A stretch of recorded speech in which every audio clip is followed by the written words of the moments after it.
Hey, Dr. Jaquel Patterson, welcome to our Tick Bootcamp podcast. Hi, thank you so much for having me. Looking forward to the talk. I have to start by saying this is your second time back to our Tick Bootcamp podcast. Rich had you all to himself at the ILAT conference, and ironically, he's stuck in a conference. Rich is an attorney, so he's in right now in a hostile conference with one of his clients and other attorneys, and I get to do this with you, and he'll be joining us in a little bit. But I get to have you in the beginning all to myself, Dr. Patterson. And I have to tell you, for everybody listening to this podcast, this is a very special interview because you are a Lyme literate doctor who is an ILADS back doctor who treats people virtually. And the number one question we always get on our social media is, what doctors do you recommend? Who can I treat with? And will they help me virtually? Because I don't have any Lyme literate doctors near me locally. So yes, if that is you and you found this podcast episode because of a DM or a reference, stay tuned and listen because Dr. Patterson is going to give you a whole bunch of fun, good information about how you can heal and also help you identify if she's somebody you want to work with in your treatment journey. So before we get into that, Dr. Patterson, let's go all the way back to what life was like as a kid when you were growing up, because I know your mom had an inspiration into what you're doing today. Yes, yeah. So I had always had an interest since I was a younger kid in integrative medicine, alternative medicine. My grandmother, I'm half Black, half Chinese. So my grandmother on my mother's side, who's Chinese, she did some practices in terms of like Chinese medicine, I think practices unknowingly, that were kind of wives' tale passed down kind of practices. And I always had an interest in that. And so as a kid, we used to go with my dad to health food stores and knickknacks and try to identify herbs and things like that. I grew up in the country with 6 acres of land. So a lot of time to run and play and be outside and just explore and look at things from that lens. So as I got older, I always also knew I was interested in medicine. I have many family members that are conventionally trained doctors. And I was actually in a path to go to, in terms of college, and to a conventional medical school without the MCAT in a program in from high school, like a feeder program. And at that time, I remember talking about it to my mentor. This was early on, and they said, don't go into, naturopathic medicine or integrative medicine because it's quackery. So that was the thing at that time. But that was like 20 something, 25, probably almost like 20. I'm cheating. I'm 45. So I'm trying to think how long ago that was, but that was like 20 something years ago. And so at that time, really the only person I had ever heard of was like Dr. Andrew Weil. So I just kind of left confused of, what can I do? Because this is what I'm interested in. I can't do it through the conventional model. So I'd always had an interest. And then my mother, when I was around 15 years of age, she got really ill. It took them a long time to get the diagnosis, and she was down to like about 90 pounds. And I remember my dad like actually having to lift her up to go up the stairs, and they couldn't figure out what was wrong with her. And they finally, after lots of tests, identified that she had lupus. And so I think it kind of also encouraged that experience. I became more disillusioned with medical care because I felt like there were many things before that happened that probably triggered it up that weren't really being looked at or evaluated or looking at the person as a whole. And I just thought, well, I don't want to go into, not that there's anything wrong with that model. I just didn't see how I would fit into that based on just like how I felt and believed. And so that year, she recovered. I ended up being almost learning like being a nurse. I had to take a lot of ownership of like, adult activities and things like that. Cause I come from a big family. There's 5 of us in terms of siblings, and helping just and being part of the process of seeing like her healthcare journey till she was better, which took about like a year or two in terms of like going back to her state that she was before. And so that kind of just also changed my view and made me think, well, I want to be a different kind of doctor. So I went into Cornell undergraduate as well as a plant science major. So again, the same interest in herbal medicine, what I could do, I wasn't sure. I went, and then it was the same thing. There was not really a path to go.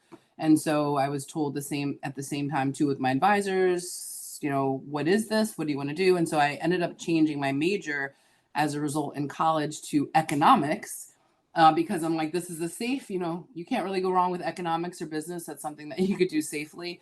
And changed it. But I had a specialty in like the food industry because I was interested. It was like I was trying to make my way. And And then when I graduated from school, worked for a couple years in the food industry, organic lines, other kinds of things, and then learned just by happenstance about naturopathic medicine. And when I learned about it, I'm like, this is exactly what it was that I want to do. I just didn't know what it was called. And so I went back, took the couple years of like doing all the pre-medical requirements, and then went to naturopathic medical school. So it ended up being like full circle to everything that I ended up ultimately doing. But it was a kind of a weird trajectory. But now it's really awesome to see that there's so much more knowledge about like functional medicine, integrative medicine, a lot more people kind of specializing in the field versus how it was like 20 something years ago when I was first interested. So, Dr. Patterson, can you define those terms, functional medicine, integrative medicine, and naturopathic doctor? Because I think a lot of people get confused and they just think, oh, that's all crazy woo-woo stuff that's not based on science, right? But what are those things? And, unfortunately, or I guess fortunately for people like myself, we learn that these types of doctors are the best to get you in the root cause, symptom identification and treatment side of things. But until you get really sick and you're failed by, Western medicine, you don't realize the value of naturopathic doctors. So can you just start by explaining what a naturopathic doctor is and the terms functional medicine and integrative medicine? Yes, that's a really important question because you'll hear all different terms: integrated medicine, holistic medicine, functional medicine, naturopathic medicine. So integrative medicine encompasses, functional medicine and naturopathic medicine. Some people say, oh, that's like homeopathy. Homeopathy is kind of a special area of focus within the realms of training. But integrative medicine, holistic medicine, both functional medicine and naturopathic medicine fall into that. So I always like to say naturopathic medicine is kind of like, I always say the grandpa or the grandma, I should say, instead of functional medicine, because it was out before functional medicine began. And with naturopathic medicine, really there's like 6 key tenets, but one of the big things is getting to the underlying cause, getting to the root cause of disease. So you're looking also at the person as a whole, how they're all interrelated, prevention, and also education. That's one of the big tenets too for us, is like physician as teacher, that we're actually teaching patients and educating them so that they'll be better long-term in their health journey. So functional medicine kind of came out later, and it's still based on a lot of those same tenets of like root cause and looking at the full person. But most people that'll do functional medicine are typically more conventionally trained. Let's say doctors, let's say MDs, DOs, nurse practitioners, or PAs that may have went through the conventional training and then went back to get like certified in functional medicine. And so there's a lot of different programs out there, like 1 or 2 years of extra training that they might go to. I know now they're having like residency or fellowships in like lifestyle medicine, which is also new. I think they're going to start doing more by way of like functional medicine as part of like extra tracks after they finish medical school. Whereas with naturopathic medicine, we learn that from the beginning. So day one, we're in a 4-year naturopathic medical program. We have two boards that we take through and we go to licensed accredited universities. So that's important to know too, in terms of what types of naturopathic doctors. But we learn that from the beginning. So like when we're learning cardio, we're still looking at it from the full lens. Where we're learning, endocrine system is from the full lens. And I would say with functional medicine, one of the tricky parts is they may have to go backwards because you got trained in that conventional model and you may have felt different. And then now you're having to kind of get retrained to think a different way. So I think that that's where, in terms of training, it's like for us, we get again to the underlying cause, and we're not looking at just like, okay, you have this issue, we're going to give you X. Because that's how we do in like the medication world. It's like you have diabetes, you're going to be metformin, you're going to be this, you're going to be this. It's going to be like, well, why? Where did you get when did the diabetes start? Is this a lifestyle issue? Is there a genetic factor? Is your adrenal glands off? And that's why. Is it, other factors that are causing it rather than just, I have diabetes, here's the medication. So that's how we can kind of get trained differently. I'd say naturopathic doctor versus functional medicine. But the tenets are all very, very clearly the same, but we're kind of learning that from like literally day one of classes in medical program. And a lot of questions we get at Tick Bootcamp are things like this: are naturopathic doctors less qualified than a medical doctor? And I believe the answer is no, right? Meaning you guys learn everything a medical doctor learns, but so much more to get deeper to the root. But you're not missing anything. You're not getting any less training than an MD, right? Yeah, so we're not, and in fact, if you look at the credentials, you can look at AANMC. If you line them up in naturopathic medical schools, we actually are required to take more academic credits than you do in the conventional medical. And we have about 1,300 clinical hours. So I would say what's different is like there might be less MDs after medical school wise. Academically, we actually have to take more credits, but I would say the difference might be later where they might be doing residencies for like 4 to 6 to 8 years, whereas NDs may not be in a residency for as long of a time. That would probably be like the key difference. But we also learn, people don't always know that like drug herb interaction, and in many states we also have the ability to prescribe. So a lot of people aren't aware of that too, that we also have that scope of being able to even be a primary care doctor in some states as well. So what state are you practicing out of where you're physically located? I know you treat virtually, as you noted, but where are you located, and what are some common states where you can treat people virtually and also allow them to benefit from your, prescribing abilities in those states? Yep. So I'm in Connecticut, but I also have licenses in New Hampshire, Arizona, and Massachusetts. And some of the patients, we have a lot of patients coming out from New Jersey and New York because we're not that far away. Unfortunately, those states are considered unlicensed, or not licensed, or what they call pre-licensed. So for naturopathic doctors, there's 20 some odd licensed states. So that's an important piece to know. If you look at like Arizona, I have full scope where I can prescribe and things like that. New Hampshire has a formulary as well. So all states are slightly different. So that's one thing we're pushing. Interestingly enough, I'm the interim American Association of Naturopathic Physicians president. I didn't mention that in past presidents. Congratulations. I'm probably the one to know the most. Thank you. To most know a lot about that background, but we do want ultimately all 50 states licensed so that scope can be the same across all states. So that is one of the challenges, and it's one of the reasons why at my office we have several different doctors, and we have 7 doctors, and I also have a couple prescribers for that reason, because in Connecticut we can't prescribe, but I do have prescribers in the office that if a patient wants to be referred to them to get prescribed, we do that. But we are knowledgeable. It's just each state scope is different. Right. So you have a lot of people working for you and with you. So you have a lot of resources and tools to help people across all the states based on MD, ND statuses that you have in your firm. Right. Mm-hmm. And they might be like, for example, one of the prescribers is in like compact state where she's licensed in 25 states. So, so that we're all different by also even licenses within the office. Got it. So I just want to focus because it sounds like growing up, you were very much natural medicine leaning based on your family. When your mom had lupus, did you guys go the Western route, or were you using alternative and more natural medicine to help her heal? What route did your mom take at that point? It was definitely the Western route. That's still a struggle, even as being, I think, anybody in the space of naturopathic medicine or functional medicine as doctors, getting your family sometimes to always be on board is not always the same as what we feel, but slowly in their own baby steps we have. So but it was definitely Western, but a lot of it was likely because we didn't know what was going on. So it took and she had seen, just like many of my patients with Lyme disease, same as autoimmune conditions, see like 8 to 9 doctors before they get diagnosed.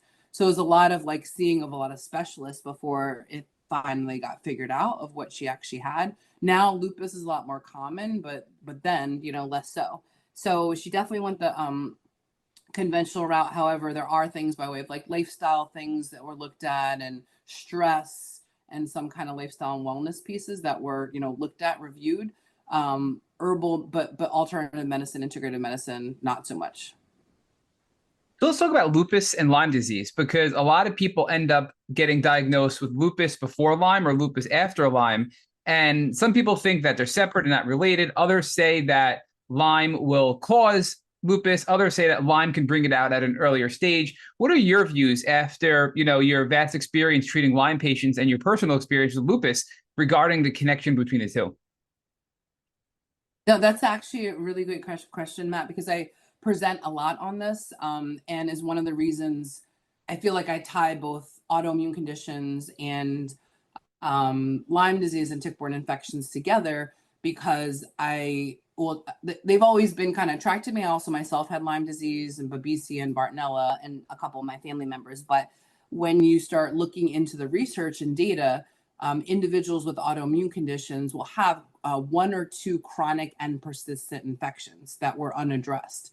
And so much so that as I started doing work in this realm, I asked my Mom, can I actually test you for tick-borne infections? I was just curious. She had Rocky Mountain IgM. She had Lyme disease too. And actually, she had Babesia as well. She had all three. So interestingly, she had been on that time at some medications of like antimalarials like Plaquenil, which would have been for autoimmune too. But it was interesting because I asked her to do it, and then her doctor was like, "We need you on like antibiotics right away." So it kind of further proved the case is that she had these just like infections that she didn't even like know about because they weren't tested. So it always makes me wonder, how many people that have autoimmune conditions aren't tested. So there are studies of what they call that cause immune dysfunction or create like a predisposition to autoimmune conditions by way of like three pathways. So one that is commonly talked about is molecular mimicry. The other is something called bystander activation. And then the third is epitope spreading. But a lot of people talk about what's called molecular mimicry. And so what happens with that is infections like Lyme disease look like the amino sequencing looks really similar. And so what happens is it causes the body to attack self, just like how autoimmune conditions do. And what happens is like they've shown for Lyme disease connection to lupus, mixed connective tissue, MS. And one of the reasons is these Borrelia antibodies can attack itself specifically in like the areas of the brain. And so because they look similar, it causes up that initiating of that autoimmune condition. And so you'll see it, especially for people that have a genetic predisposition. Someone like me, whose mother has lupus and rheumatoid arthritis, aunt had autoimmune conditions and lupus. Grandmother, we believe, had like had probably lupus, but she definitely had like rheumatoid arthritis. And I also have a positive ANA, but nothing, knock on wood, has like fully turned on. But I think part of it is because I've actually worked on my infections and all this lifestyle and wellness thing. So if you look at my numbers, technically I should, but I don't have all the clinical symptoms. So there's definitely a connection, especially if there's like a genetic predisposition, other family members that have autoimmune conditions, and if there's like a chronic and persistent infection that you have over a period of time. Do you think it's an all or nothing scenario? And what I mean by that is, do you think that if somebody's, even if they're predisposed genetically speaking to autoimmune like lupus, do you think it's going to require something like one or two chronic infections to bring it out to cause a full-on lupus flare? Or do you think it just varies? And in some people, it requires a chronic infection to go into a flare, and others, they can go into a flare without even one chronic infection. Does that make sense?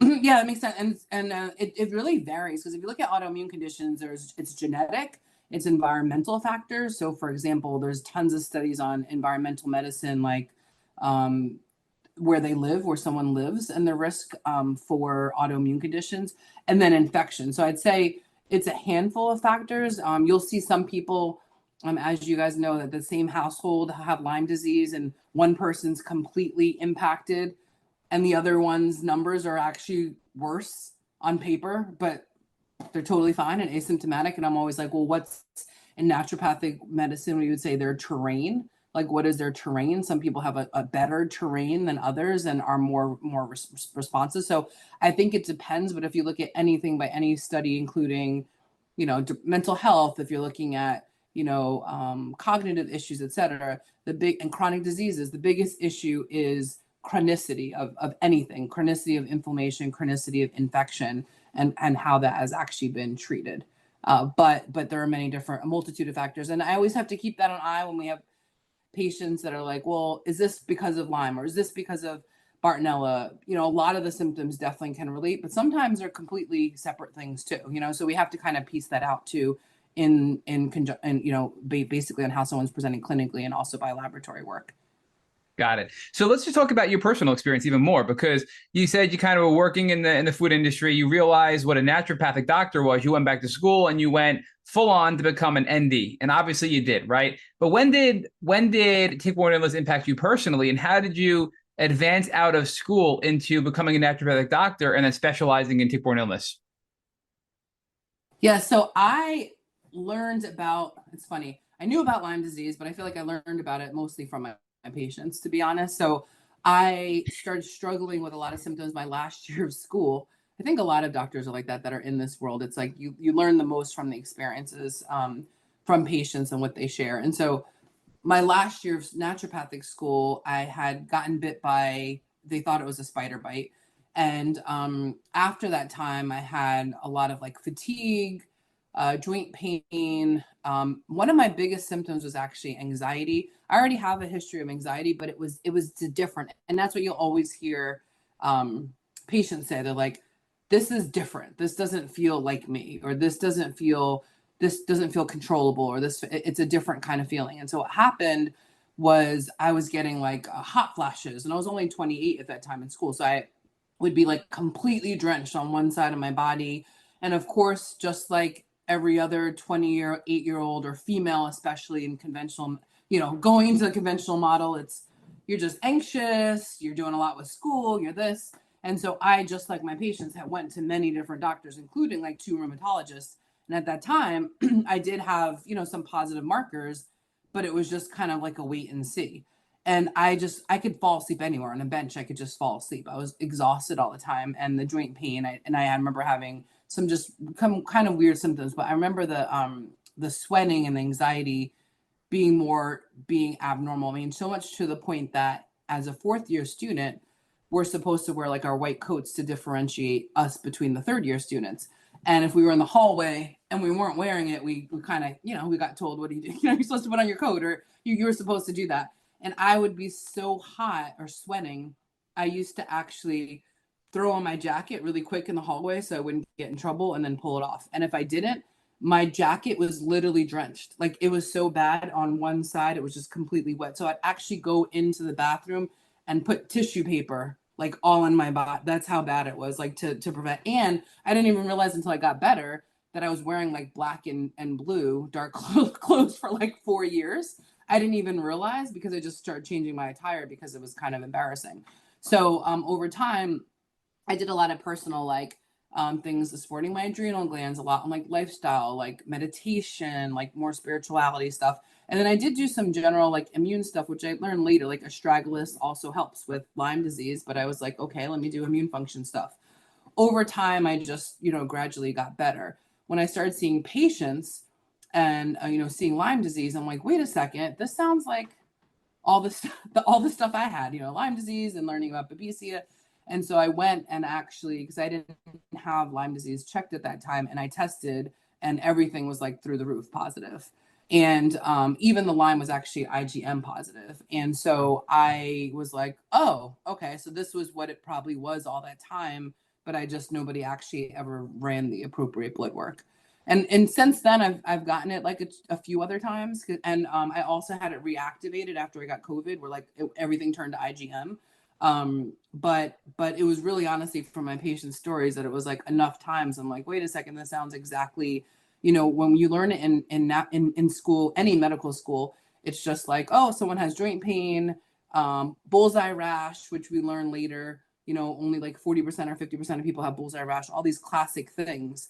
So you know of it, but you don't think of it as how it can actually present differently than what's known by way of like what you learn in school itself. So again, it was like patients asking more, and probably if I wasn't in Connecticut, it would have taken even longer for me to hear those stories. I mean, we know it's all over the country, but I got to hear it a lot more being in Connecticut itself. Well, this is wild. You went to naturopathic medical school where you feel like Lyme would be more common to discuss than in regular medical school. And living in Connecticut your whole life, right? You think that's Connecticut, where ticks are everywhere, right? It's like New York. And it didn't really dawn upon you after having classic Lyme symptoms until you were treating other patients that came to you with an existing Lyme diagnosis that you might have Lyme disease, right? And it sounds like Exactly. that was kind of the snowball of, oh my goodness, I better learn more about this, and I better help myself and help my patients better, because this is a problem. Is that was like the spark that led you to becoming an ILADS doctor? It sounds like. Exactly. And then my father had the same thing. And I grew up in Jersey. I didn't say that. I grew up in Jersey, but most of my life been in Connecticut. But we grew up like kind of in the country area. My dad had, it was exactly like the same thing. They thought it was a spider bite. We went to the hospital. It was pretty bad spider bite. They thought, and they didn't really say anything. They sent him back and said it was just a spider bite. And then it was like 3 weeks later, he was in his 70s at the time. My dad like I mean, even now, he's super active. My dad's like a person like on the roof, cutting trees, this just really active person. And all of a sudden he calls, he's like, Jaquel, I'm like, really, I'm getting like, I'm tired. I can't do as much. He's like, maybe my age finally caught up. You know, I'm like 70, in my 70s, like it's normal. And then I told him, I was like, Dad, what did they check for? Because he kind of forgot like this all happened after he got the spider bite. And so they said, oh, they checked, but everything he kind of remembered that point. So I said, Dad, send me the picture. And it looked to me like it wasn't a bullseye, but it looked like a tick bite. I said, Dad, I think you might have Lyme disease. So why don't you, call in and ask the doctor to add this? And he was in Quest, which, never happens. He was Lyme IgM positive. So Wow. then he took the antibiotics at that time. Yeah. And he felt better, but he got upset. It was the same thing story. He's like, he got better, but then he was upset because he's like, Jaquel, I don't understand. We're in Jersey and Connecticut, New York. He's like, where it's really prevalent and you got a bite. Like, why don't they just test it? He's like, I don't Hmm. understand. Why would they have even just considered to test it when the areas we live in, it's just rampant? And especially because he got better so fast. He's like, I was thinking that there was, it was like old age. So yeah, you just see these stories. It's what you said, like even in Connecticut, where we hear that a lot from our patients that like, oh no, they said it's not that, or you don't have the bullseye, so you don't have it. And you're just like a lot of like miseducation with knowledge, which is always like even more alarming to me that we're in an area where this is like where it was found, and there's still that kind of lack of understanding and knowledge in the medical world. Yeah, I mean, I have a good buddy that in the last couple of weeks started getting significant joint pain. He's a blue collar laborer and, in his mid 30s, pretty healthy guy. And he's like, every day I'm waking up and I have really bad aches and pains and I'm just sluggish and I'm just fatigued and my whole body hurts. And out of the blue, so now it's late July, you're working outside on Long Island in wooded areas. I'm like, you have Lyme disease, right? And he's like, I knew you'd say that. That goes to his doctor. They don't think it. They don't think it. And we don't know yet, but I finally got him to get his doctor to run a full tick-borne disease panel, which we know isn't going to be perfect either. But they did a whole workup on him. But doctors aren't even thinking Lyme disease with classic acute Lyme symptoms in prime time season, right? Which is really frustrating. So, we have a lot more to do Exactly. there. But let's talk about what you're doing to treat. So now that you realize this, well, I guess I'll break the two questions down a little bit. So the first question I want to ask you is when you realized that you were positive for Lyme and you were dealing with these symptoms and kind of keeping them at bay based on all the things you were doing to protect your immune system with like astragalus and all the things you mentioned, how did you treat it once you knew you had it and you learned it from your patients? Yeah, so I did a mix of both. So when I had it like reactivated, whereas IgM, I did go on antibiotics. So I did a mix of doxy and amoxicillin. I tend to be really sensitive. I can't even keep it down as much doxy. So I found I was better with actually amoxicillin even than azithromycin. So I did do that for a few weeks when I had like IgM. But with IgG, in the past, I always say to patients, we have patients that have been on antibiotics for long term.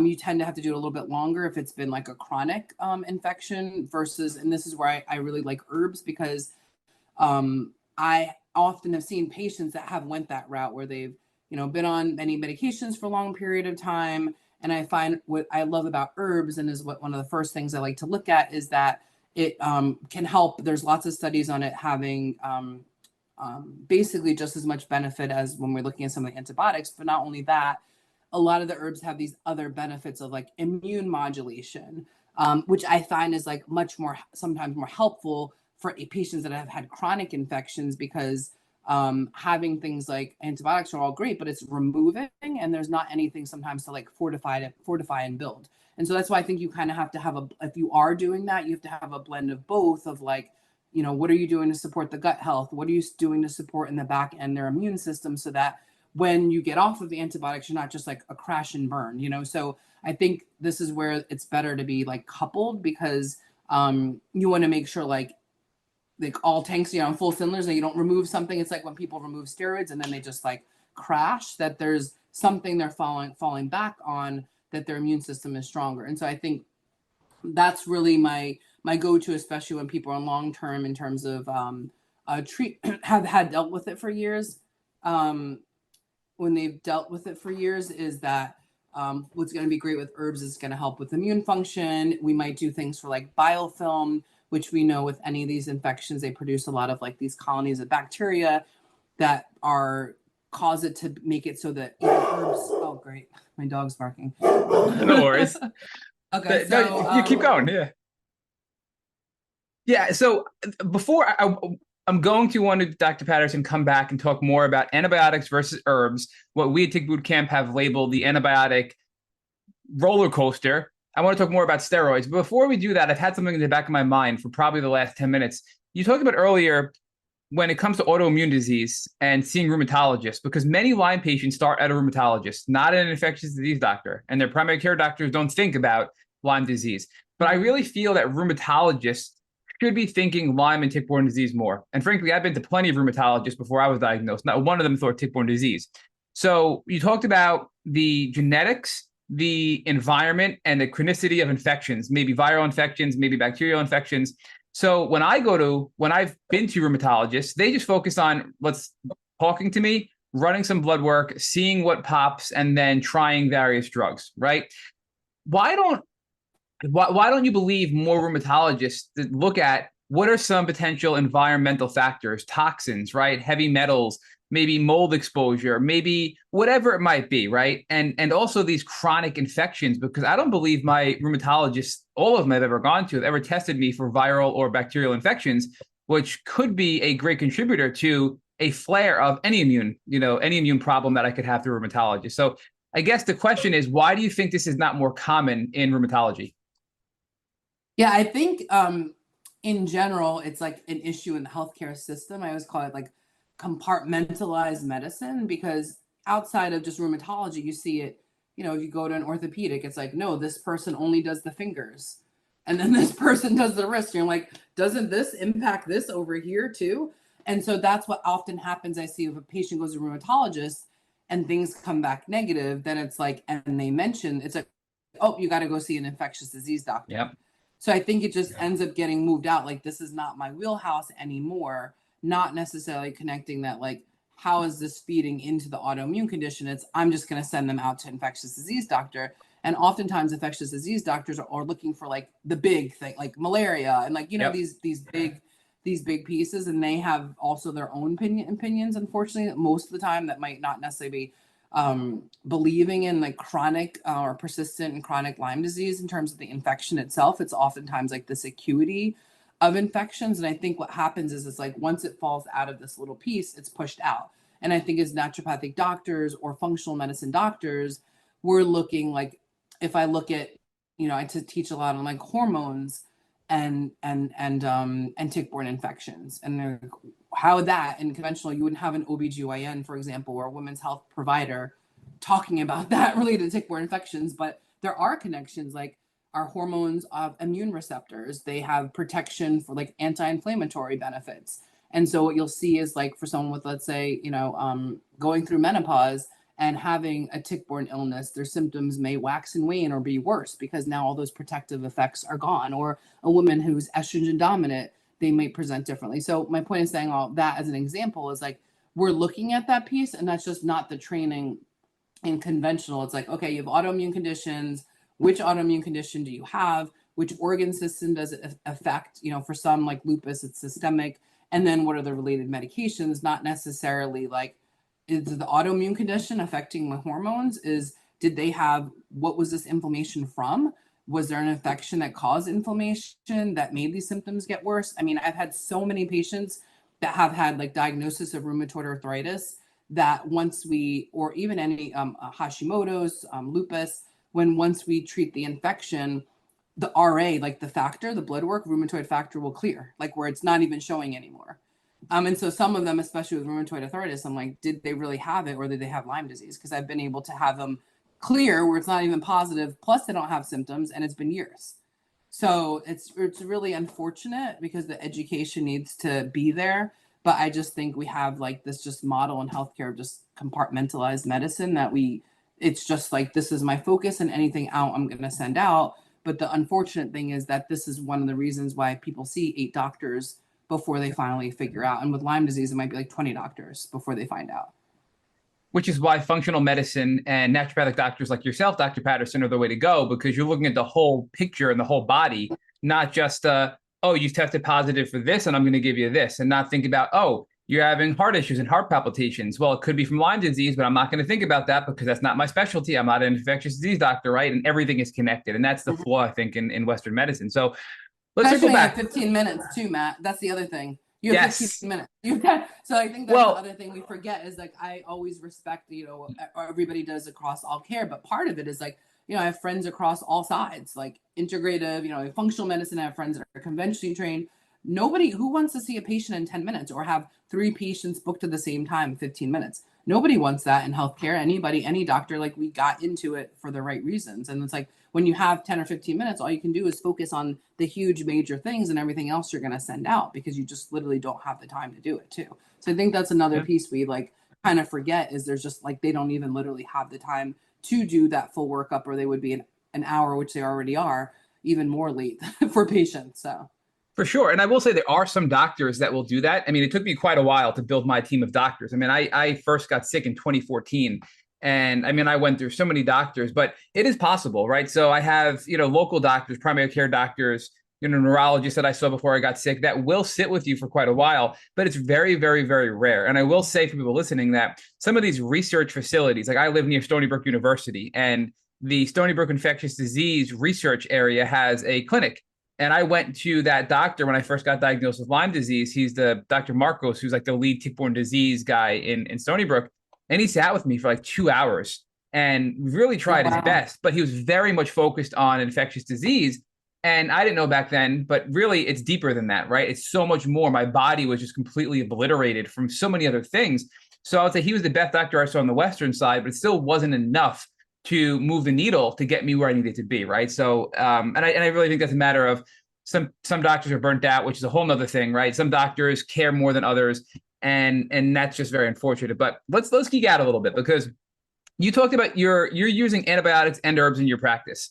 And we have people come on this Mhm. podcast and tell us, nope, antibiotics, they never use, they're horrible, they destroy your gut, they make you more prone to things like Crohn's disease. You're going to pass down a lack of gut diversity to your children. We're going to cause these sterile, offspring, and we're going to have all kinds of health issues down the road. And all these people on that side of it. And then we have people that are like, that are like antibiotics are the way to go. They're the strongest, they're the best, they're the tool we need to get rid of tick-borne disease. But I'm thinking you're more in the middle from what I'm hearing. So can you give us your views? You must have heard these arguments on both sides. How did you land in the middle on this? Yeah, so I am a middle child, so that's probably why. No, I'm just kidding. But I also tend to be that way. It's funny in life and personality. Like I'm always with every, in kind of things of like, what's both sides of it? That's just, I'm not kind of I never have been, which sometimes is to the detriment, like an all or nothing person. So I feel like you also have to meet people where they're at because guess what, people are going to be on antibiotics and still seeing you, or they are going to be herbs, and there might be some people that hit a plateau and they're just not getting better. And so you have to explore all those options. And I think oftentimes, yes, you want, and we learned that as naturopathic doctors and functional medicine doctors, that like low force is the best, right? So like initially, so we can do a lot. I mean, I've had some patients, Matt, that like I've seen, and I'm like, oh, we do blood work, we're gonna do this, and let's just put you on like mitochondria, like CoQ10 support, B vitamins. I've had patients come back, it's like a 180. They're like, CoQ10, it was a mitochondria issue, and that was the big thing. I didn't even put them on anything except, CoQ10. And then some people, have been on all kinds of things, every herb in the book, every antibiotic in the book over 10 years, and those are the people that I'm like, why? What else is happening? Is it like you mentioned before, like mentioned as a factor, like mold? Is it? I've had some people that never got worked up. They saw Lyme literate doctors. They never even got worked up for autoimmune conditions. And I find out, like, I'm looking at the numbers, like, oh my gosh, I think you have lupus too. Like you have an autoimmune condition that also was never addressed. So I think we as doctors, like in our wheelhouse, can also get like the same kind of thing in people in like integrated medicine, where we just get like kind of like hyper focused on anything, including like everything with Lyme, everything. But to me, I'm like, you always have to keep that open mind when it comes to everything. So that's just part of my, just I think, like philosophy with like how I live. But initially, like, yeah, if we can do herbal medicine, integrative medicine, and get relief. I have seen so many patients, I'd say like over 80% of my patients getting better with that. If more so the people that have been like kind of newer to getting the diagnosis versus people that have been like chronic, because oftentimes they've done all those things already. That's where I kind of do different therapies. In our office, we do something called like low dose immunotherapy. I might look at like kind of a different approach to care for them, like something that they haven't done before. But when it's kind of like fresher in the last 5 years, I think like herbal medicine and things like that have made able to have good progress. But then we have some patients coming in, they're like, hey, can I try antibiotics first? And then I want to do herbs. I respect that because I want people to feel heard,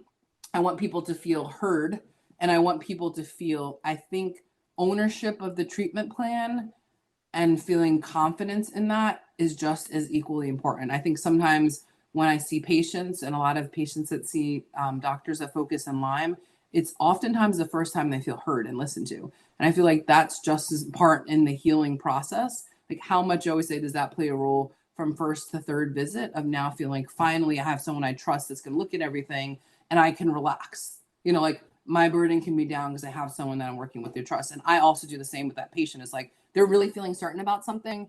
I'm going to help to support them through that piece. If they're like, I want to try the antibiotics, but you're right. There is an issue with the gut when you're on antibiotics. It can also increase like biofilm. There's studies on that, especially certain ones initially on, and cause them to be in like what they call like round body forms and harder to fight. Can cause gut issues. A lot of my people that have been on antibiotics have gotten like candida, yeast issues that have to get resolved. So you always want to make sure that like there's support on all sides as you're doing that too. So what are some specific herbs that you're using to treat chronic Lyme disease? And you can give us not only herbal names, but even blends and products that you like to use in your practice. Mm-hmm. Yeah, so some of the ones that are the most studied herbs, Artemisia annua has been heavily studied. Japanese knotweed, especially for like cystic forms. Hooda, that one's really known for with Bartonella. Cryptolepsis, cordyceps. These are all ones I mentioned. Astragalus I mentioned is like for not only chronic immune function, but has also been studied like more preventative too for my patients that are constantly getting it that are also outdoors people. There are many different protocols out there, integrative wise. There's Buhner's protocol there, and that's more Buhner's herbs that I mentioned. There's like Cowden protocol. There's Byron White protocol. There's Beyond Balance. I feel like everyone has their own one. I also do something called low dose immunotherapy, which is only a few hundred practitioners in the country that are trained in that, and that's with these infections. I tend to, the ones I use the most are tend to be like more the Cowden protocol, which is like Cemento, Banderol, Kumanda, Berber, Pinella. So they're kind of core ones that I like to do just because I've been able to clinically see the basically the change for patients in addition to those other herbs I mentioned, like the Artemisia. But I do know a lot of patient friends and doctors that love like Beyond Balance. And I just think after time, you just kind of learn how to work with your herbs and you have the results from them. I know there's also like Zhang's protocol. I always try to look to have it so my patients aren't on 5,000 things. So that's always part of my mind. I always say I go heavy loading in the beginning, and then I try heavy loading to get somebody have an impact. Most people, when you come in, you want to feel something within a few months, right? So my goal is like 3 to 6 months. You're having traction within a 3-month time frame. You're not taking this long, slow road to get there. And then I'm kind of heavy loading you and then going down. I also like to compartmentalize. Like if I think somebody has mold too, we'll check, but I might not necessarily treat that initially in the first couple of months because that could just be it's overwhelming, especially when you're first getting into this realm. Is really overwhelming. So I try to kind of separate that out, knowing where I'm going and having a pathway, but I decide on that based on what I think the biggest factor is. Like sometimes I see a patient, they come in with Lyme and things aren't like kind of changing in 8 weeks. I had a patient like that, and then she ended up the bigger issue was actually mold in her house, like pretty significant, like to the point where they had to move. And so when I started doing that, there was more movement, but I realized kind of early on, there's something else. She had Lyme disease, but it was like, what's keeping her immune system from like really responding to be able to be helpful. So I think that's where you have to kind of separate that out. But those are the most common: Artemisia, Japanese knotweed, Hooda, Cryptolepsis, a lot of the Buhner herbs, and then I like the Cowden protocol. And the low dose immunotherapy is a therapy where it's an infection. It's like deuterated protein of, let's say, like Lyme disease, and it allows for something called antigen acceptance. So your body's not either like suppressing it or stimulating too much. It's just saying, hey, I'm here, but stop having this like kind of autoimmune overreactive response. So we use it for that. We use it for kids with PANS and PANDAS. We have it for strep, mycoplasma, Bartonella, Babesia. There's kind of an art in deciding on the number, but those are kind of my go-tos. So I definitely want to come back to LDI because I think that's a really cool thing. I want to talk more about that. But before we go there, let's talk about on the herbal side. You mentioned Burberpinella, and we keep hearing that that's a great tool if somebody's just feeling inflamed. So take a quick detour. If somebody is doing well or they're treating and looking for an extra tool to just kind of help when they're having a bad flare day or inflammation, do you think Burberpinella is a good, safe tool for people? And what specifically does it help with symptom-wise? Because we've heard a lot of different things about that particular product. Yes. Yeah. So Burberpinella helps with liver support. They usually use it more so for Herxheimer response. So Herxheimer response is really almost like I say, like a flare where you're having an aggravation of, typically, I always say the symptoms that are the most presenting symptoms. Fatigue, there might be more fatigue. If there's headaches, maybe more headaches for a period of time. So Burberpinella, you'll usually take more frequently, maybe even every 2 hours if you're having what's called like that Herxheimer response. Pinella is also studied to help with the brain, like brain fog, circulation, and then Berber is going to be helping with like more liver support. So those are some. One that I like. Another one I actually do a lot of is also turmeric, curcumin. And I'll do a high dose because typically when someone is having that like aggravation or flare, what's happening is your inflammation is going up really high. And the problem is the body doesn't know how to kind of respond to that burden. And so I'll do maybe a high dose of turmeric to help decrease the inflammation, because turmeric is studied to help decrease things like IL-6, IL-1, which are the cytokines most impact, like most be almost onset for like an acute inflammation. So I tend to look at that things like that. Some just products that like H2 absorb or trisalts, like sometimes electrolyte imbalance. Electrolytes also are helpful. And another thing, hydration is really important. I remembered when I had talked to Dr. Lee Cowden, who has the Cowden protocol, obviously, he actually had recommended when he has herbs, he has them put it in like I actually like in terms of the hack of like putting it in a big container. But he had said he found the patients that had more Herxheimer responses or flares were often like more dehydrated. And so he talked about kind of the importance of, as you're doing the drops, that you're drinking water throughout the day. I can't remember how many ounces. He said something like a certain amount of ounces every hour he would have his patients do, rather than like I drink like a camel where it's like, oh shoot, and then I'll just have a whole bunch, which is actually not the best way to do it. But he's just like, if you're doing the herbs and you're drinking water, sparingly during that time, it also might cause like your system is like it's not like getting rid of the stuff because it's more concentrated. So I thought that was an important factor, because you'll be surprised as a doctor, for any doctor listening in, like how many patients don't even talk about how either they drink too much water or they don't drink enough. I've had one, I remember, came in, I did a blood draw, had headaches and fatigue, and it kept stopping. I was like, are you hydrated? Like, how much do you drink? I didn't even think to ask. He's like, oh, like maybe 6 ounces of water a day. And I'm like, 6 ounces of water a day? So I was like, shoot, I should have asked that question. So I'm like, okay, the only homework assignment you have until exactly we get the blood work back was to drink water. So he comes back and he's like, oh my gosh, my headaches are so much better. My energy was simply water. So those are things that like are take for granted, but you're going to have more of like a negative impact if your body's not able to flush things. And the biggest way to do that is through water. So yeah, all excellent advice. Yeah. For sure. So let's talk about turmeric a little bit, because I've tried a variety of turmeric products, from the local farmers market to supplements recommended by a whole bunch of people here through Tick Boot Camp.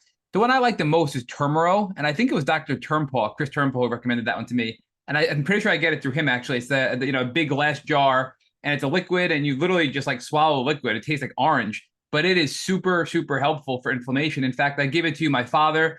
I've given it to my mother, family members, friends. And if you're just, if you're just inflamed, and instead of taking an Advil, it's a really good anti-inflammatory, which is so common to need, pain relief in the Lyme community. So what do you recommend from a product standpoint for turmeric? Because I really think that's a really powerful natural supplement that can help be a non-drug based alternative for inflammation and pain.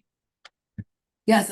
And also to know a lot of, as we know, Lyme patients with Bartonella and Babesia, there's a lot of brain fog and mental issues, and people don't know, but turmeric has been the most studies have been for depression and mental health because IL-6 will increase up your risk for depression. So people always know for like inflammation, cancer, but actually it helps your mental health. So you'll also, I don't know if you've seen, but like people will mentally feel better. That's one of the reasons why women before they have their cycle, the prostaglandins get released, there's more increase of the IL-6. I'll have them like take super high dose turmeric like 1 week before their cycle. So anyway, I just wanted to add that little thing that people don't always know. So a couple of my favorites, turmeric forte, which is with fenugreek from Standard Process. I actually like Zymogen's Curcuplex 95. I was using that for a while. Oh, disclaimer, I am on the advisory board for Zymogen, but I was using that product well before I was on the advisory board only recently. But that the reason I like that one is it has with bipurine, so it gets activated. So has BCM 95. So there's like BCM 95. A lot of people, you can look in the back for patented, like curcumin is another one that might be in different formulations of turmeric, but it's the same like patented ingredient. So those are the ones I tell people, like something that says BCM 95 or curcumin. So I see the Zymogen one here, the Curcuplex. I see that on Amazon, which is super convenient to buy that bottle. And the other one you said was turmeric forte. Is that what you said? Yeah, so and that's by Standard Process. I think, yeah, and it's activated with fenugreek. There's tons of studies on it. The reason I like that one for some people is that it's like kind of like a tablet. It's smaller, so it's a little bit easier for people that have trouble taking things down. And you honestly feel like, Matt, when you have it, you feel like you're eating food.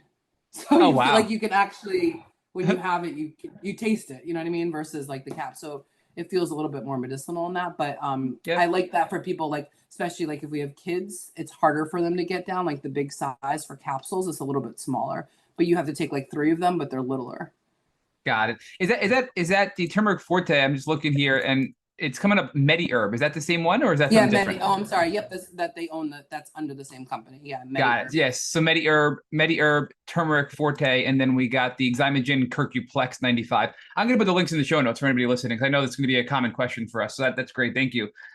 So, and we did not know, just to clarify, we have not heard on this podcast, and we've done, a ton of podcast interviews, doctors, researchers, patients for over 5 years. We've never had somebody explain how beneficial turmeric can be for your mental health when it comes to, is it just depression and anxiety? Like, what specifically can it help with your mental health? Depression is the most, yeah, depression has been the most studied, but the reason is they've had links on like that cytokine IL-6 going up high with depression. Actually, in fact, before an acute mental effect, if you look like schizophrenia, an acute episode, the levels of CRP, which is an inflammatory marker, go up significantly. And so you'll see all those markers actually go up before sometimes like a mental health crisis, but also will also be implicated. And it's one of the reasons when you look at the studies, people that have chronic diseases like diabetes, they have much higher, like 4 factor of like having depression and anxiety too. So. Wow. Oh, that's crazy. So let's talk more about hormones because we've had a lot of people on. We've had, I can't remember his name, I should, from California, big, oh man, I'm drawing a blank, but he thought, jumped up and down about bioidentical hormones and everybody should have them and hormone replacement therapy. And we do know, I mean, look, when I first got sick with Lyme disease, I was in my early 20s and I just saw that emotional change, that hormonal change in my body. So it's real. So when you're treating patients, what do you Mhm. do to regulate their hormones? What's your advice there? Because obviously with treatment, it likely will help regulate the hormones in the long term down the road. But how do you give them sort of short term acute relief for all these emotional roller coaster, like symptoms they're experiencing with their hormone dysregulation from Lyme disease? Well, the one thing I say is, and what do I do? So every patient I see, unless maybe they're under the age of 18, almost all of them, I'm always testing their hormones, male and female. So that's the first thing is that I think we tend to, in the same way, never look at hormones unless it's like, oh, you're going through menopause, or oh, you have, a menstruating issue, or like your cycle's 40 days, or it's 15 days, and let's check. And then, oh, you're a man. We don't have to think about that at all unless it's related to like prostate. So that's the first thing is like make sure that like your doctor has tested it. It's the stuff I do like initially early on. Why is that important? Well, if you look at something like a male, the conventional labs, the testosterone levels average range is like 250 to 8, something like 850. Now, if we look at the levels of testosterone over the last like 10 to 15 years, it keeps continuing, or more than that, continuing to go down for males. Used to be the number at like 1,000, now it's like going down. So that number varies by age. So if I have a 20-year-old male that's like, or 25-year-old male that's like, I'm exhausted, I'm tired, I'm fatigued, and I check his testosterone, his number is 250, another doctor might say it's okay, but I'm like, 250 is what somebody at 70 something you should be. That's an issue, right? Or if I have a young woman that we're testing and it's like all those numbers are low, there are studies that show like lower testosterone is often because of like chronic infections too, because testosterone, people don't know, is actually an anti-inflammatory, has anti-inflammatory benefits. It also affects dopamine.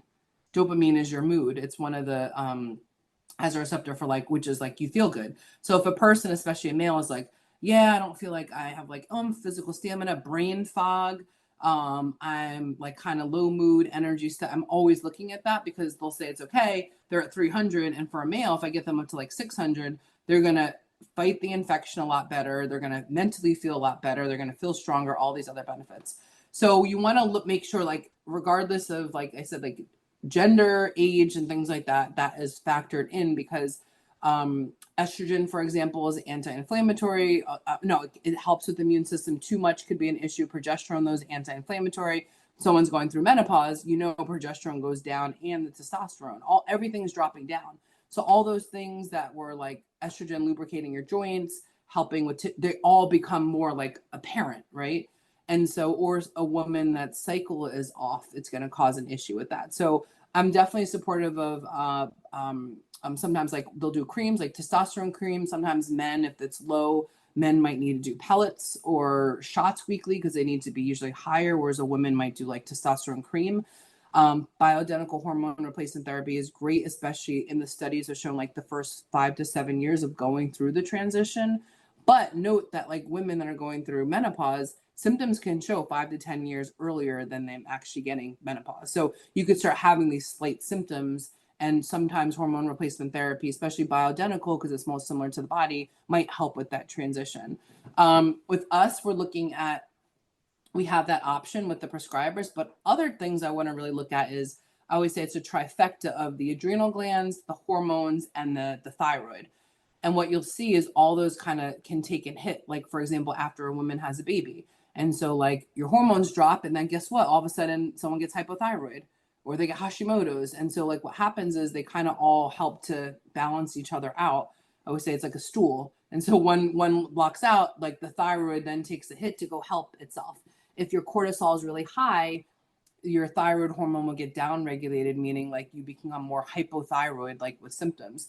And so some of my patients, the reason I'm saying all that is that they'll be like, oh, it's just my reproductive hormones. And then I'll test and they have like no cortisol, their cortisol is really low, their thyroid system is impacted. And when I support those two, their hormones are fine. They didn't need to be on bioidentical hormone replacement therapy early because like the other factors were so weak, they had nothing else to like fall on.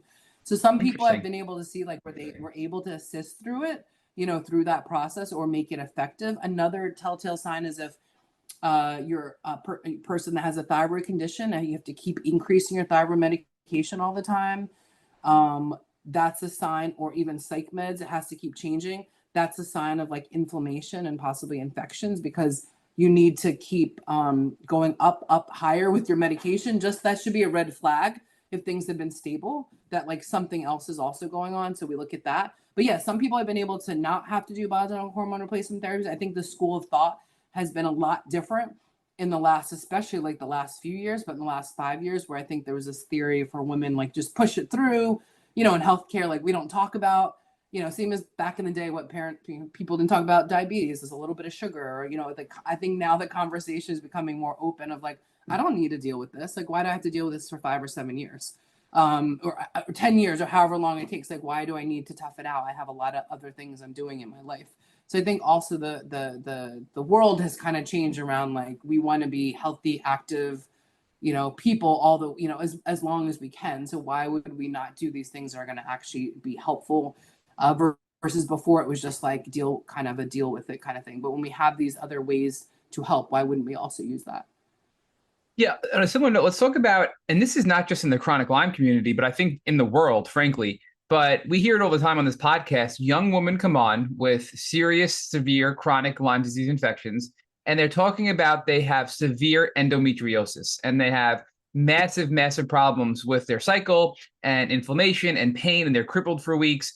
And they end up having all kinds of surgeries. They have hysterectomies in their early 20s because they feel they need to. So, I mean, what are your views towards that? Because to me, the systemic inflammation from the chronic infections and alleviating those infections should hopefully alleviate a lot of that inflammation and allow you to not be suffering in that regard. But I don't think it's that simple because I think there's a lot of factors there. And I can tell you, people that I know personally that are not, I don't believe, infected with Lyme disease are suffering as well. And the people in their, 19, 20, early 20s, 30s, this is a very common problem. And I think people are just starting to open up about it, but I think it really is more prevalent than we even think it is. For sure. And when you're talking about things like hysterectomies, I have many women that have had that in, 35 or a much younger age. And I'm like, hey, did they put you on support, like hormones? No, I wasn't on any hormones. And guess what? They have osteoporosis in their 40s. So, it's like, why did that happen without any supports on the other side?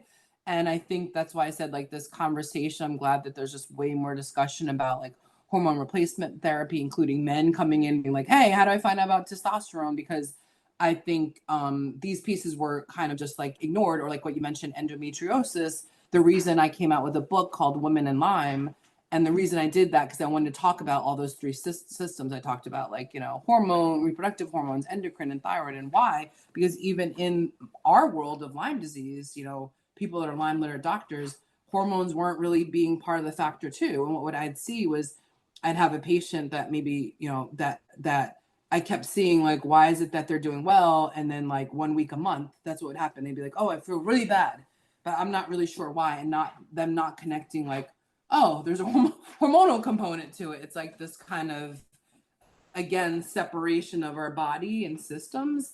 And so that was why it was important to me, because I started finding when I actually supported a woman's hormones, if they were pretty significant, that like the other things got into better control. Like their hormones were better, they were able to heal better with like Lyme disease than if they than if they weren't on anything. So Yeah, no doubt. And how much do you think, and this is where, if you asked me 10 years ago, I would have been thinking this is crazy what I'm about to say, but how much do you think the environmental toxins in the air that we breathe in, plus the food toxins, right? All of this, the pesticides and all the chemicals and the GMOs in our foods that didn't exist. We had Dr. Jill Carnahan on, and she blew us away by telling us about, her life growing up on a farm. And she gave us these stats that just blew me away when it came to all these chemicals and toxins and how it's different than it was, back, several decades ago. So do you think that's a huge factor towards these inflammatory conditions in women in general and in men in general too, I guess, that are making us so much more sick than we ever were before? For definitely. And if you look at, I talked about autoimmune conditions earlier, there's a huge link for like increased risk of autoimmune conditions for like farm workers and related to like pesticides. You look at air pollution, like in urban areas, like arsenic that'll come up, or cadmium from smoke. Those things increase the risk for autoimmune conditions as well. Even down to, again, I'm talking about because I do a lot with mental health as well. Like even down to, they've had studies like the closer you are to the highway and air pollution, increasing risk for like autism and ADHD, or as you may know, like if you're closer to a golf course, which I'm not far from, increasing risk of like cognitive issues. And so there's definitely more studies. And I mean, you look at when we travel, like I travel, and why don't I feel the same when I eat the food in a different country than here? It's like you have to think that there's the quality of the food, the quality of what we're exposed to is and the burden that we're exposed to is way higher than like 20 years ago. And being in those environments definitely increasing up the risk factor for just inflammation in general. So if you have an infection, that coupled with more inflammation is going to make it worse, but also connecting to things like autoimmune conditions or even making mental health conditions worse. In fact, they've shown increase even in hospitalizations for a like mental health crisis like schizophrenia, if there's been higher exposure even for like a week to like really bad quality air pollution and things like that. So definitely links. Water quality, they've shown people that have like more well water, higher rates of even like juvenile delinquency and issues on like cognitive function and like aggression and behavior. So yes, 100%. There's so much, and then part of it could be overwhelming because I'm also on the board for American Academy for Environmental Medicine. Sometimes it could be overwhelming because there's so much that then you could feel like you have to be, in a bubble. But I would Yep. say it's like the basics, like clean water, as good a food as you can have, limited exposure, air filters and things like that. But, you also have to not be so stressed about it that the cortisol is also causing health issues, right? But, For there's sure. just so much you can go down to in terms of those impacts as well. Yeah, I can say before I got diagnosed officially and I was first sick, and that I was just having more minor symptoms. And a lot of it was like neck pain and just headaches and just, feeling a little bit like full on body, like body aches. And I remember, being in Long Island here in New York, anytime I'd go into Manhattan and walk around in Manhattan where I feel there was just more pollutants, I always felt worse. And I remember telling my doctors, like, why do I feel worse when I'm in Manhattan than I do somewhere else? And I really, looking back, think it was because of all the pollution there, walking around the streets of Manhattan than I was experiencing walking around more rural areas in Long Island. But nobody really thinks like that. But I do believe that if you have a lot of other Yes, things going on, it'll put you over the edge. It'll make you worse. exactly. And you can take those things for granted. And so that what you just said, Matt, I asked some patients too, is like, hey, do you feel better when you're on vacation? How do you feel at home? How do you feel at work? Like all those different environments, because some people are also just more sensitive. And I think what happens is the higher the burden of like illness that you have, any like extra layer is going to make things make you feel it much worse than somebody that doesn't have like is of good health, So that's the other piece, is like that the burden of issues, you could take less of it the more ill that you are as well. For sure. And, I'm glad that you talk about mental health, because something that we need to talk about is part of the whole picture of chronic illness, chronic Lyme disease, and naturopathic medicine. So I didn't appreciate well, I shouldn't say how well, I couldn't appreciate what severe mental health distress was until I got sick, and really, really sick, years and years into my undiagnosis. And I started having crippling panic attacks that I didn't, I tell everybody, like, I couldn't appreciate how much your brain can make you suffer.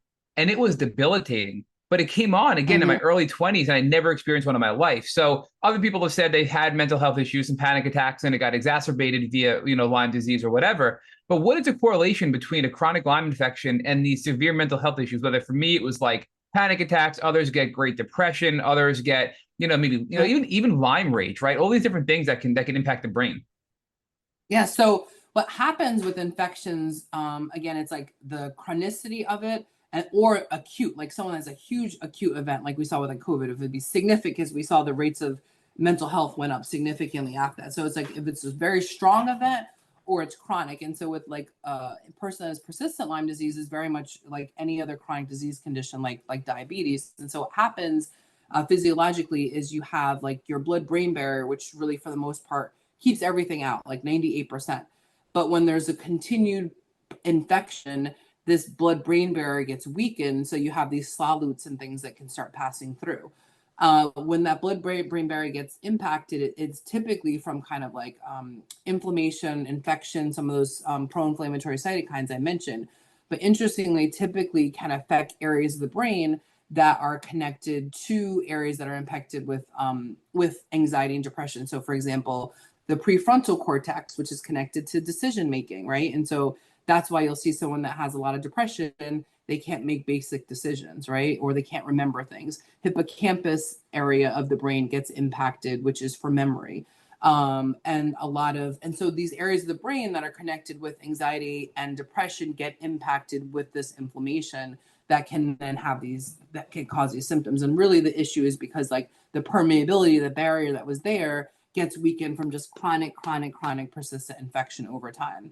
And so also the neurotransmitters take a hit. So if you look at things like dopamine, I mentioned with mood, if there's chronic inflammation, you'll actually have there's good cytokines and then like bad ones.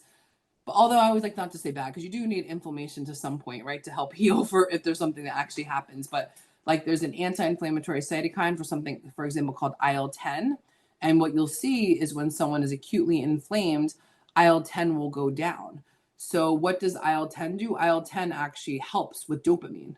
So if that goes down, all of these like protective, like IL-10 goes down, you're going to have less dopamine, which is going to make you feel good. You also have these neurotransmitters in your brain, like GABA, which helps with anxiety and is considered an inhibitory neurotransmitter. And you have things like glutamate, which is a neurotransmitter, but it's an excitatory one. So there's a careful balance between GABA and glutamate. And there's more, it should be more what's called GABA like dominant.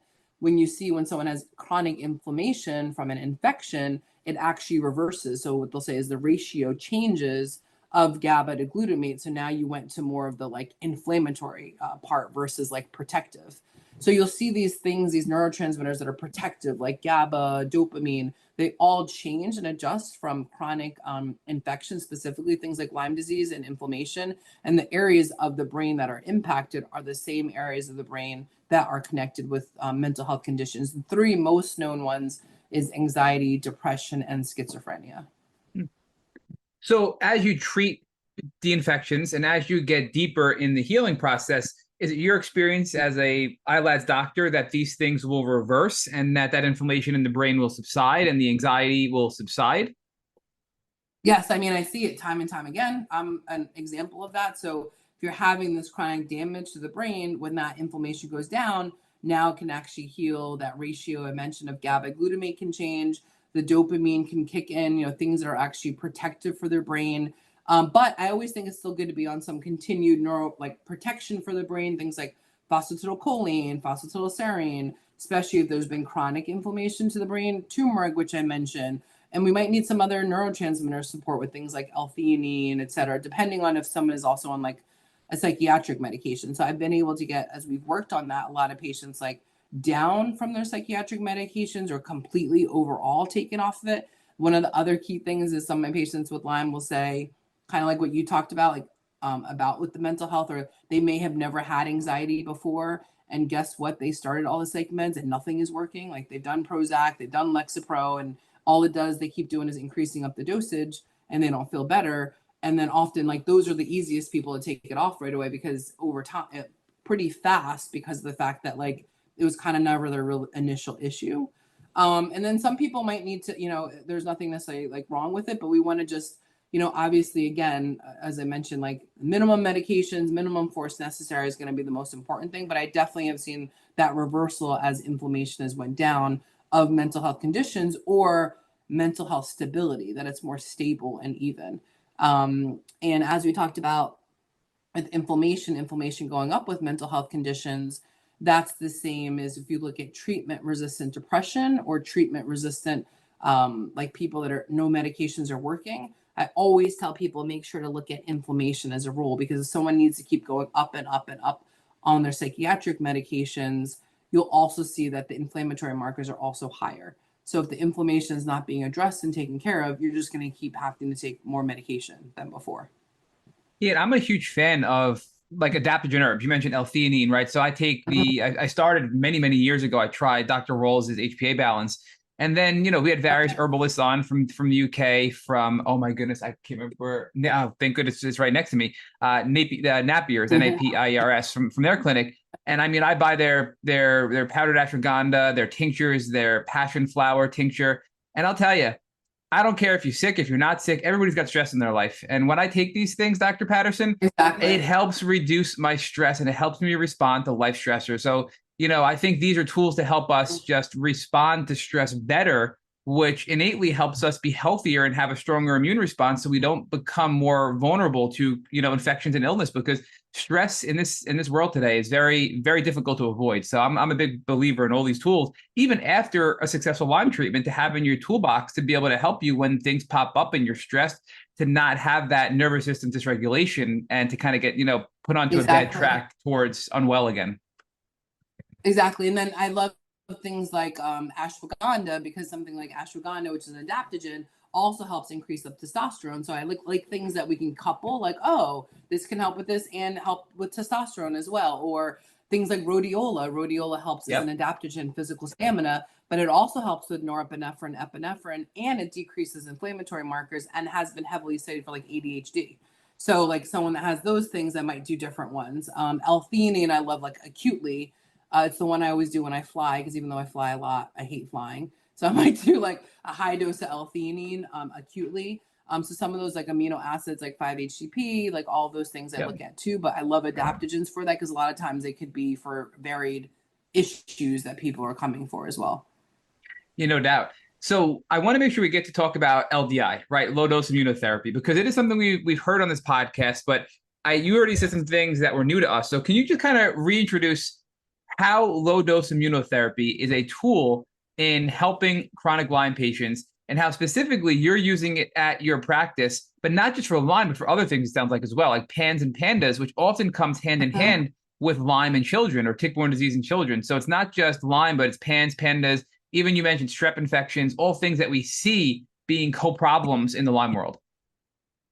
Yeah, so it's interesting because I end up doing LD, I feel like most often for my chronic like Lyme sufferers, and also for our kids a lot that have like kind of recent infections, because we have things like strep, we have things like mycoplasma, EBV is often connected when we look at things like Lyme disease, Bartonella, Babesia. So we have those individually, and basically how it's working, the people I like the best is when there's just like immune dysfunction, like where you're saying like that inflammation is going up and down, it's not being regulated, and or they've been sick for years.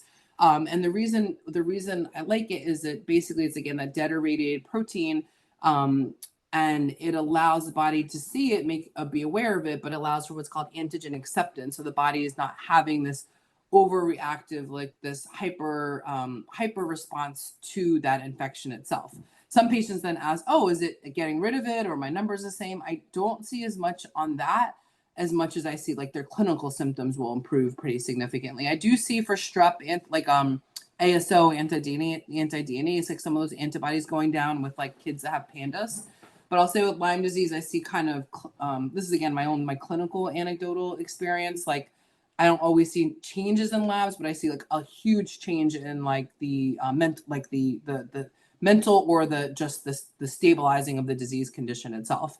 And what I love about it, it's like a few drops that go under the tongue, and you only take it every 6 to 8 weeks. You can have that Herxheimer response. So sometimes people, we might wait, because I don't want to start that off the bat unless someone's like, I've done everything, I don't care, because you might like kind of not feel good for the first few days, and then I always say up to like a week, and then start progressively doing better. And so your antibodies take about 6 to 8 weeks to change. So that's why you only do the treatment every 6 to 8 weeks.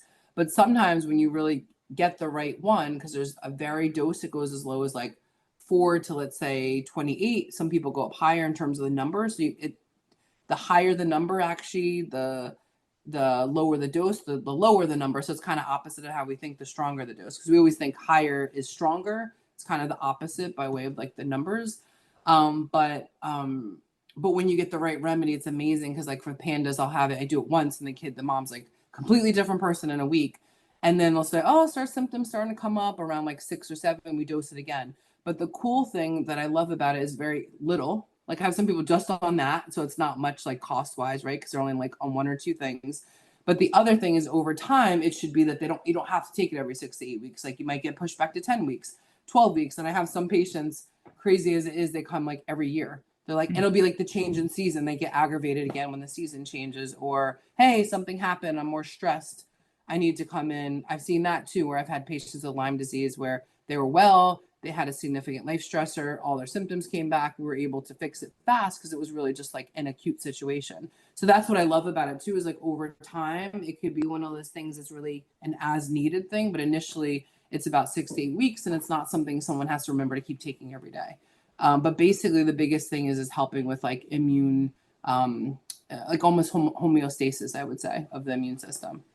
So, Dr. Patterson, there's a couple of follow-up questions on that. The first one is, it almost sounds like these low-dose immunotherapy is putting, we'll stick with Lyme, putting dead traces of Lyme in your body, so your immune system sees it and almost normalizes that Lyme bacteria so it doesn't overreact, causing significant inflammation. Is that true, or am I misunderstanding? That's the sequelae of inflammatory response. So there's like, you're not having, I always say it's almost like an autoimmune, like hyperreactive response. I consider people like chronic Lyme disease almost like an autoimmune condition, because like, For as I sure. mentioned earlier, you have, why does one person have it and the same exact thing, and one person is fine, the other is not. Why is that one person's body keep going after it and another person doesn't? So that's what I find with LDI, like that's the best type of person, because it's like kind of shutting that down in terms of that like hyper reaction.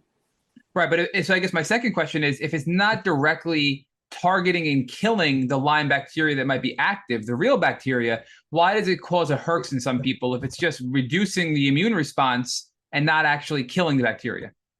It's basically because yeah, that's actually a good question. And but it's basically because the biggest thing is your immune system is still responding in some way. And so a lot of my patients, I'd say it's only probably maybe 20% of the patients that will have that kind of response in terms of like a negative response. Many just they feel better right away. But it's also, you have to think your body is, you have your T regs, your T helper cells, it's still like stabilizing, you know what I mean? Whatever, whichever way it's going. And so in that way, I think there's still so much more to know about immune system as we know, because you're right, logically, that why should that happen? But part of, my belief is just that you're getting the immune system to kind of recalibrate. And so anything can kind of happen when Yeah. you do that as well. Well, that was my guess, Dr. Patterson, right? Because I think it's never just the Lyme bacteria, right? I don't think Lyme is just really Burgdorferi. So many things are making us sick, whether it's genetic predispositions that are activated, whether it's Lyme, Babesia, Rocky spotted fever, could be Epstein-Barr virus, right? It could be all these things, any of these things that are out there that we see often. So I just wonder if we're calming the immune response to Lyme directly, bringing the immune system into more of a homeostasis basis.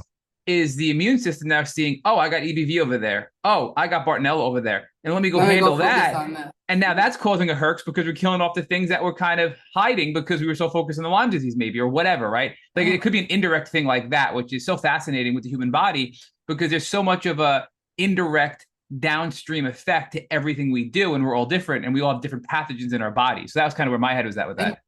And you'll see that, Matt, too, and you've probably seen this, like someone is sick. I have patients that'll get sick and they're like, oh my gosh, that's my Lyme symptoms are the best when I'm sick.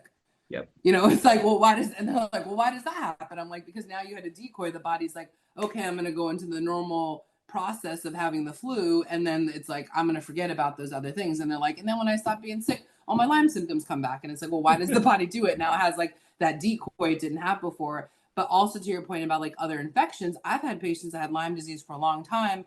And this is where that, again, root cause is important. And I'm like, well, what happened before you got all this? And some of them will say like, oh, I had mono really significantly in my 20s. And then at like 30, I got Lyme disease. And I'm like, okay, mono's playing a factor in that. That was kind of the first step. And so some of those people, I will do Lyme, does nothing. Matt will be like LDI. And I'm like, okay, they're the same, nothing affects. And then I'll be like, okay, let me just test out like EBV. And everything, they'll be like, my pain's better. You wouldn't think mono would have anything to do with pain. My pain is better, not just like the fatigue. I had one girl, it was like she slept 16 hours a day that went down to like immediately to like 10 hours a day with sleep. But her big thing was like Lyme, but it was the same thing. Like, when did this start? And so I think we learned something in naturopathy is called like Herring's law. It's like top down, back, like inside out, and then like backwards. So you'll start seeing sometimes as people get better, they're almost going like back in time. So sometimes I'll find like I do EBV and they'll be like, oh my God, my neck pain is gone. And you're like, what, or my joint pain is gone. And it's because that was the first thing that caused the immune system to be out of balance. And sometimes when you do that, everything else, like to your point, kind of then like kind of recenters and kind of stabilizes, even though that might not be what you initially think of. Dr. Patterson, I just realized how long I've had you on this. I feel like I've been talking to you for 5 minutes. We know a podcast is good when I look at the clock and I go, oh my goodness, where'd the time go, right? So I want to invite you back for a follow-up because Rich got stuck in his legal work. You are absolutely brilliant. Rich told me, he was texting me, goes, I knew you were going to love her. I'm like, I'm texting how wonderful you are to Rich. And he's like, I knew you were going to love her. He goes, we got to get her back. But I want to invite you because with this. And he loved my outfit at the conference. Oh, that's why he picked me. He did know. He loved everything about you. He said you were the whole package, you told me, right? So, we are going to be, I know you're in Connecticut now. We're actually going to be in New York City on September 13th. I don't know if you've heard. So Project Lyme, Global Lyme, and a few other agencies are going to be doing in Fashion Week in Manhattan. They're doing a walk to raise money on the catwalk, right? So Rich and I will be there. They're actually designing us custom lab coats to walk as leading Lyme advocates.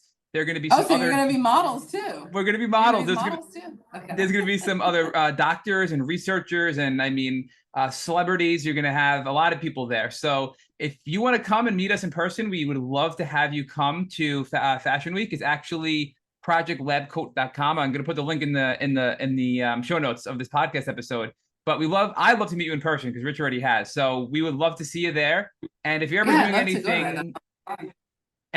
anything, we'd love to come join anything you're doing. I know you're a huge advocate, so we'd love to come to anything that you might be doing, you know, in the next couple of months or next year. And we're encouraging everybody listening to check out the. Oh, sorry. Go ahead. What's that? Oh, no. I'm saying equally, I'd love for you guys to come to our office because we just built out. We're in Fairfield. It's like an hour outside of New York City. I bought like a 9,000 square foot building, so we renovated the whole top. It's like 4,500 square feet. But the thing people say the most, they feel like they want to hang out like homey. Like we wanted to make the place feel like you want to actually linger. So even the colors, everything. So yeah, we created our own podcast room, but that's still to be continued. But yeah. Wait, you're gonna be doing your own podcast? In the area. Yeah, it's supposed to be like a year in works, but yeah, we'd love to have you guys up too equally. So I was gonna say we'd love to be guests on your podcast. I mean, you are for sure. You are special. So I just wanted to thank you so much, Dr. Patterson. For everybody listening, there's going to be a lot more to come clearly with you because I think we can do a lot to help people raise awareness and really work towards bettering this community because millions and millions of people across America alone are suffering from chronic Lyme. So thank you again. And for the community, stay tuned for way more with Dr. Patterson. Thanks so much for having me again.